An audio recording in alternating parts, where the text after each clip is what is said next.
Hello students, I am going to teach you Hindi language. हम लोग की हिंदी लैंग्वेज किताब का नाम है व्याकरण वाटिका।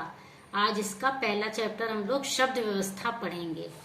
तुम लोग ने बच्चों पहले वर्ण व्यवस्था या वर्ण विचार तो पढ़ाई है, लेकिन थोड़ा सा मैं बता देती हूँ। वर्ण विचार, वर्ण किसे कहते हैं? जो भाषा की सबसे छोटी इकाई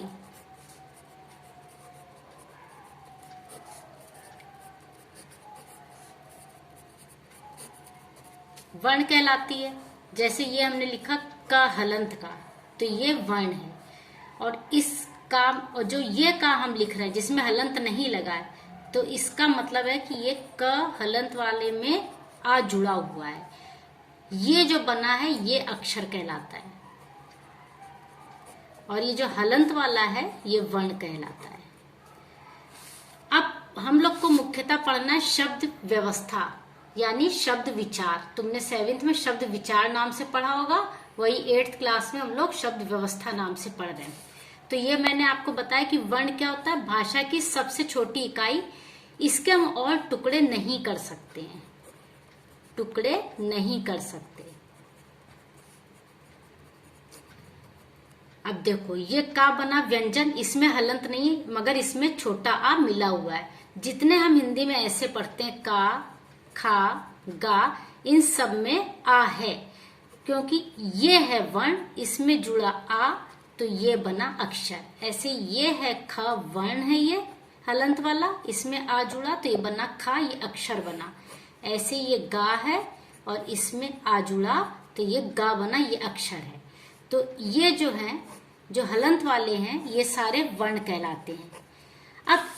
अब तुम्हें पढ़ना है शब्द विचार। तो शब्द को अब डिफाइन करते हैं। वर्णों के मेल से बनता है शब्द, वर्णों के मेल से शब्द बनता है, लेकिन इसका कोई ना कोई अर्थ होना चाहिए।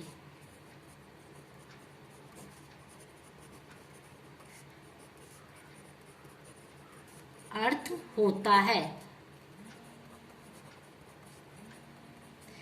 अब जैसे कमल लिखा हमने, तो ये वर्णों के, हमने यहाँ पे लिखा वर्णों के मेल से शब्द बनता है। वर्णों के मेल से कैसे? मेल मीन्स मिलने से। जैसे देखो क हलंत का, आ मा हलंत का, आ ला हलंत का, आ, ये वर्ण है और ये स्वर है। ये स्वर इसी में ऐड हो जाते हैं तो कमल बनाइए। स्वर जो होते हैं वो स्वतंत्र होते हैं, और जो व्यंजन होते हैं उनमें अ यानी कोई स्वर मिला होता है। जब ऐसे तो इसमें कोई स्वर नहीं है, लेकिन जब हम लोग क्योंकि एक्चुअल में ऐसे लिखते हैं तो इसमें स्वर मिला हुआ है। व्यंजन स्वतंत्र नहीं होते हैं और स्वर स्वतंत्र होते हैं। अब हम लोग मेन बात पे आए, शब्द और पद में अंतर की बात करते हैं। यह आपके कोर्स में है। शब्द आपने समझ लिया क्या है, और वर्ण समझ लिया क्या है। शब्द जो है ये स्वतंत्र रूप से लिखे जाते हैं, स्वतंत्र रूप से लिखे जाते हैं। जैसे हमने लिखा खरबूजा, लिख लीजिए, मान लीजिए खरबूजा। फिर हमने लिखा यह है, फिर हमने लिखा मीठा, फिर हमने लिखा है। ये जो हमने अलग अलग लिख दिए हैं ये शब्द कहलाएंगे। जैसे ही ये शब्द किसी वाक्य में प्रयुक्त कर लिए जाएं, जब शब्द वाक्य में प्रयोग कर लेते हैं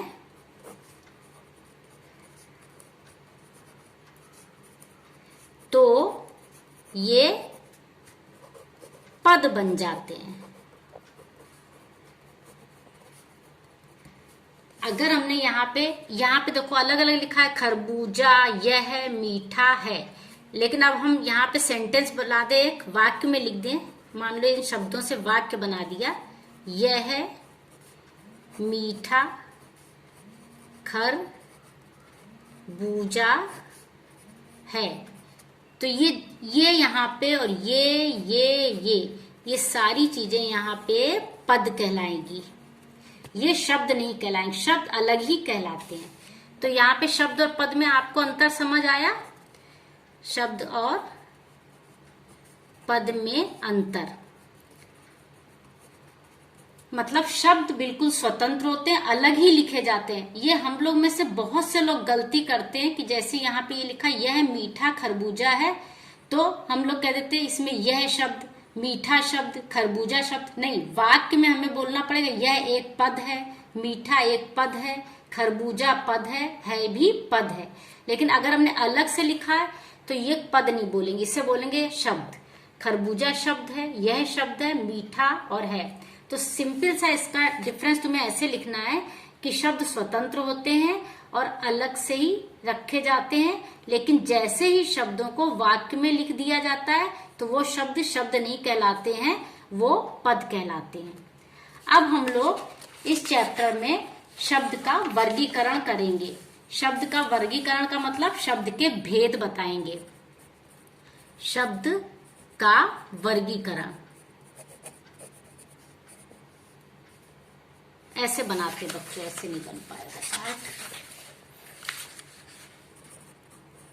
शब्द का वर्गीकरण, ये वाला जो चार्ट बना रही है तुम कॉपी में जरूर से बना लेना, क्योंकि इससे तुम्हें याद करने में दिक्कत नहीं होगी। शब्द का वर्गीकरण पहला है उत्पत्ति, या उत्पत्ति को हम स्रोत भी कह सकते हैं, स्रोत के आधार पे। ये आप लोग भी बना लीजिएगा मेरी तरह, जिससे कभी याद करना तो फटाफट कॉपी का पेज खोला, इस पे एक निगाह डाल लोगे। इसके बाद है रचना के आधार पे,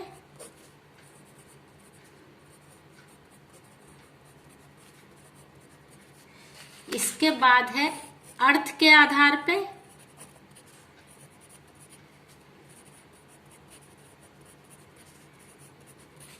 और इसके बाद है प्रयोग के आधार पे।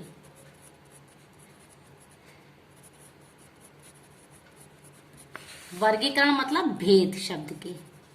तो पहला है उत्पत्ति या स्रोत के आधार पे, फिर रचना के आधार पे, अर्थ के आधार पे, प्रयोग के आधार पे। उत्पत्ति और स्रोत के आधार पर होते हैं तत्सम, तद्भव, देशी, और इसका दूसरा नाम देशज भी होता है, और विदेशी, दूसरा नाम विदेशज भी होता है। रचना के आधार पे हुए रूढ़, यौगिक, योग रूढ़। अर्थ के आधार पे होते हैं सार्थक और निरर्थक। फिर प्रयोग के आधार पे होते हैं विकारी और अविकारी। ये चार्ट ध्यान से देखिए, ये आपको कॉपी में सबसे पहले बनाना है पाठ का नाम डाल के, जिससे कि जब आप याद करेंगे तो आपको कॉपी किताब पलट के नहीं देखना पड़ेगा। आपको ये चार भेद हैं, इनमें ये होते हैं, ये आप ध्यान से देख लेंगे। अब मैं एक एक पॉइंट समझाऊंगी। आज मैं उत्पत्ति या स्रोत के आधार पे तत्सम, तद्भव, देशी और विदेशी ये समझाऊंगी इस पीरियड में।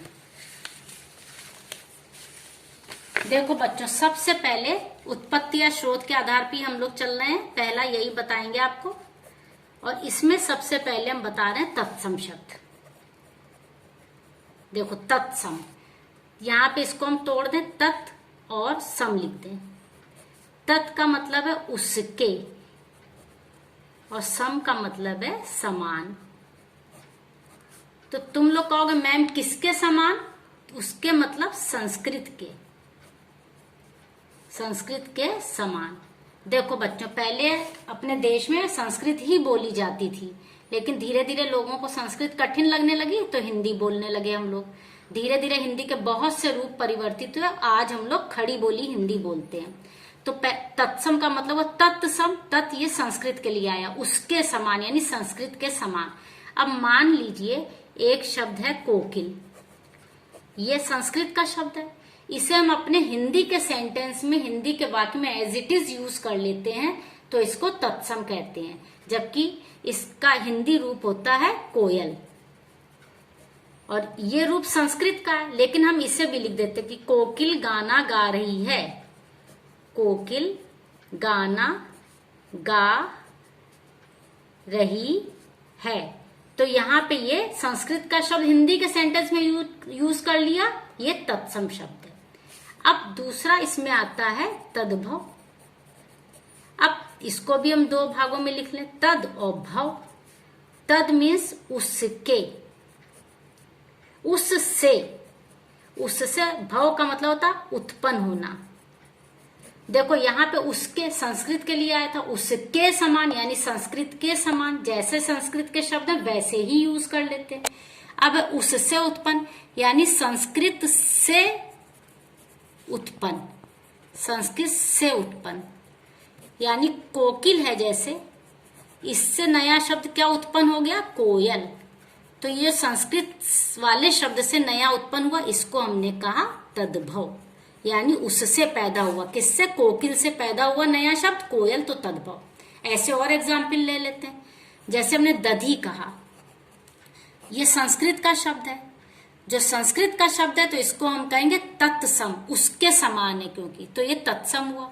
और इसका दही, दही हुआ तद्भव। दधी संस्कृत के शब्द में थोड़ा सा चेंज करा तो ये तद्भव, यानी संस्कृत से पैदा हुआ, उससे उत्पन्न हुआ, तो ये तद्भव हो गया। ऐसे बहुत से शब्द होते हैं। जैसे और हम ले सकते कर्ण। कर्ण कान को कहते हैं संस्कृत में, और इसका आ गया कान। तो यानी तत्सम ये है और तद्भव ये है।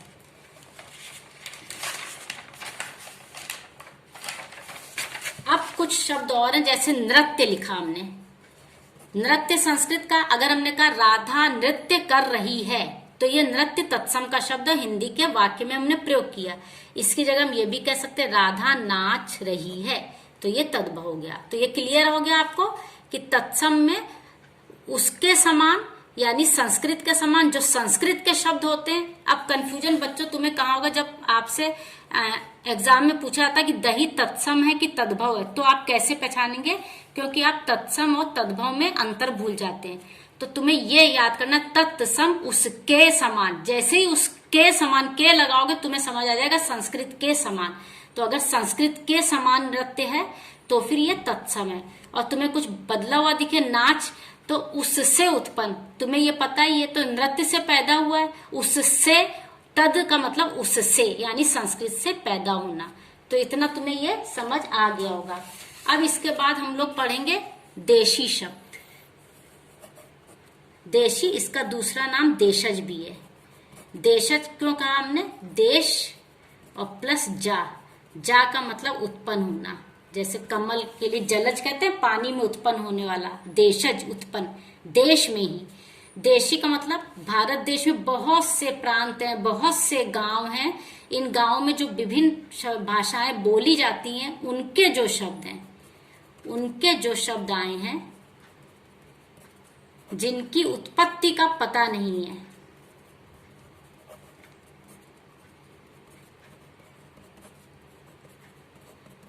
कि कहां से ये आए हैं शब्द, लेकिन बोलचाल की भाषा में हैं।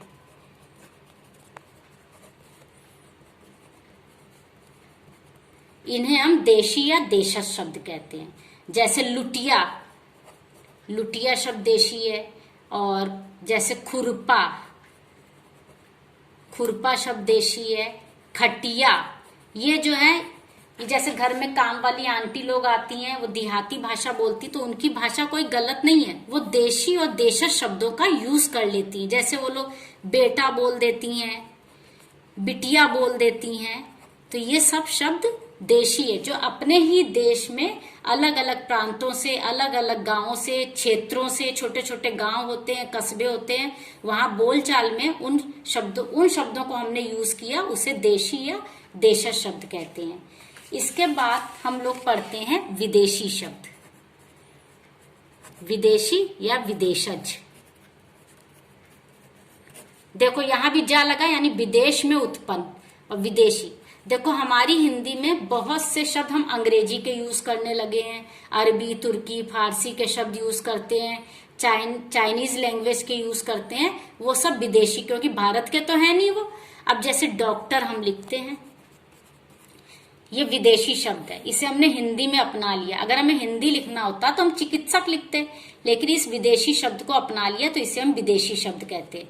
अब जैसे हम इंजीनियर लिखने लगे हैं आजकल, जबकि इंजीनियर को हिंदी में कहते हैं अभियंता, और हम लिखते क्या, इंजीनियर, इसे भी अपना लिया है, इस विदेशी शब्द को भी हमने अपना लिया है। अब जैसे टॉफी, तुम लोग टॉफी खाते हो, टॉफी की हिंदी तुम थोड़ी जानते हो, क्योंकि टॉफी को हमने टॉफी के रूप में ही इस अंग्रेजी शब्द को अपना लिया है, तो ये विदेशी शब्द हमने अपना लिए।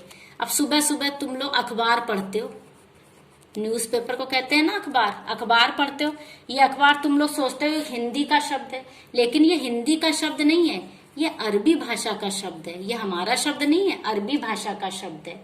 अब जैसे कैंची बोलते हो तुम, या चाकू बोलते हो, ये चाकू और कैंची भी हिंदी के शब्द नहीं है, ये किसके हैं, तुर्की भाषा के शब्द हैं। ऐसे ही चाय हम लोग दिन भर पीते हैं, लीची खाते रहते हैं, तुम लोग कहोगे मैम ये तो पक्की बात है हिंदी के, नहीं, ये भी चीनी भाषा के शब्द हैं, हमारे नहीं, ये चाइना से आया है।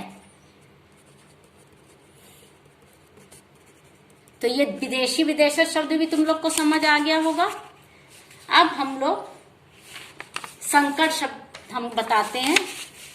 संकर का मतलब होता है मेल, यानी मिलना। जब दो भाषाओं के शब्द, जब दो भाषाओं के शब्द मिलकर एक शब्द बनता है,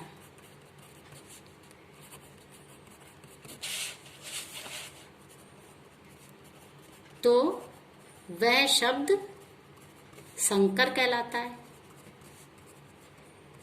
जैसे रिक्शा चालक, ये एक शब्द है, बना किससे किससे, एक शब्द इसमें रिक्शा है और एक शब्द इसमें चालक है। रिक्शा शब्द जो है जापानी है, जापान से आया, और इसमें चालक शब्द हिंदी का है, तो ये संकर शब्द, जो रिक्शा चालक शब्द है, ये संकर शब्द कहलाएगा। जब दो भाषाएं, कोई भी दो भाषाएं, यहाँ पे जापानी और हिंदी लगी है, और जैसे हम लोग एक शब्द है रेलगाड़ी, रेलगाड़ी में रेल इंग्लिश का शब्द है, हम लोग RAIL लिखते हैं ना इसे, और एक गाड़ी है, यानी गाड़ी है हिंदी का, रेल है अंग्रेजी का, तो इससे मिलके बना ये शब्द, ये हुआ संकर शब्द। तो आज हमने आपको उत्पत्ति या स्रोत के आधार पे शब्दों का वर्गीकरण और अर्थात भेद बता दिया है। अब बुक में देख लीजिए, एक निगाह बुक में डाल लेते हैं। यहाँ पे इन्होंने बुक में शब्दों का वर्गीकरण किया। इसका तो ये वाला आप चार्ट जरूर बना लीजिएगा, ये ऊपर जो चार्ट बना हुआ है, ये चार्ट पूरा कॉपी में सबसे पहले बना लेना। अभी मैं बता देती हूँ कि कॉपी में काम कैसे करना है। अब देखिए, इन्होंने तत्सम शब्द की डेफिनेशन दी है, ये आप अपने आप रीड करना, मैंने सब समझा दिया है, और ये तद्भव दिए। एक काम आपको यहाँ पे करना है, इस किताब में, इसको कॉपी में मत लिखिएगा, ये जो लिस्ट है तत्सम और तद्भव, ये लर्न करनी है, और ये वेरी इंपॉर्टेंट है, ये दोनों लिस्ट, ये वाली भी, ये तत्सम तद्भव की लिस्ट यहाँ से याद करना। फिर देखो, इन्होंने देशज देशी समझाया, रीड करना, मैंने तुम्हें सब समझा दिया है। विदेशी में देखो, अंग्रेजी मैंने बताया, कुछ शब्द अरबी बताए, ये सारा रीड कर लेना पूरा। इसके बाद आगे का मैं अगले पीरियड में बताऊंगी, और मैंने तुम लोग को असाइनमेंट दिया है इस चैप्टर से रिलेटेड, वो असाइनमेंट अच्छे से करना। अगर कुछ नहीं समझ आए तो मुझसे तुम लोग उसी में क्वेरी कर लेना, मैं जवाब दे दूंगी, और कोशिश करना अच्छे से करना। इसको रीड जरूर करना, क्योंकि 8th क्लास में लैंग्वेज में कहीं से भी कुछ नहीं छूटेगा, एक एक लाइन अच्छे से रीड करना। और ये एक चीज और बतानी है, तत्सम तद्भव ऐसे भी आता है एग्जाम में, जैसे अग्नि लिख दिया और कहा तद्भव बताइए, तो आप आग लिखेंगे, और कई बार ऐसे भी आता है कि आग लिख दिया और पूछते तत्सम लिखिए, तो आपको अग्नि लिखना। तो आप ये दोनों साइड से इसको याद करना। अब हमें लगता है समझ आ गया होगा, असाइनमेंट अच्छे से कर लेना। Thank you.